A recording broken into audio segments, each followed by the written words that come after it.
ISF সমাজ পরিবর্তন করার লড়াইয়ে নেমেছে।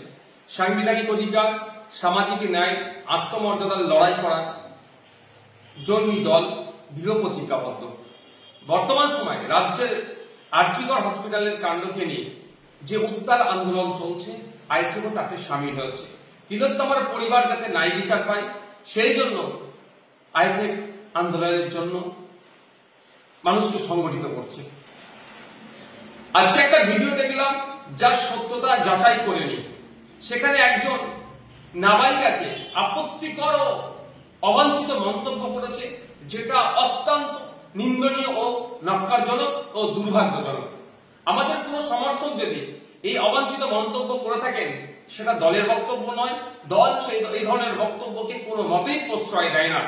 কারণ দল মনে করে না নাবালিকা বা সাবালিকা যেই হোক না কেন, পুরুষ মহিলা নির্বিশেষে, সে বিরোধী দল হোক শাসক দল হোক যে হোক না কেন, কাউকে কোনো ধরনের অবাঞ্ছিত মন্তব্যকে দল প্রশ্রয় দেয় না।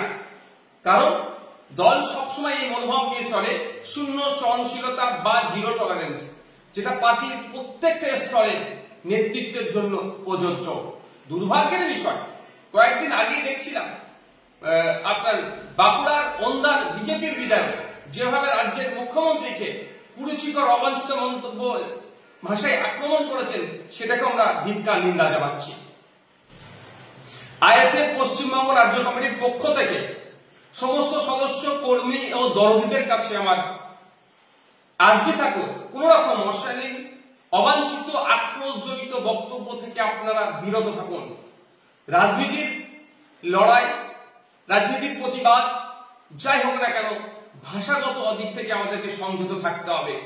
ইন্ডিয়ান সেকুলার ফ্রন্ট কোন রকম অবাঞ্ছিত, অপরিচিকর ভাষাকে প্রশ্রয় দেয় না এবং তার কর্মী সমর্থকদের কাছেও সবসময় আর্জি রাখছে যে এই ধরনের অবাঞ্ছিত, আক্রোশজনিত মন্তব্য থেকে আপনারা বিরত থাকবেন। কোন রকম ভাবে এই ধরনের মন্তব্য আপনারা করবেন না।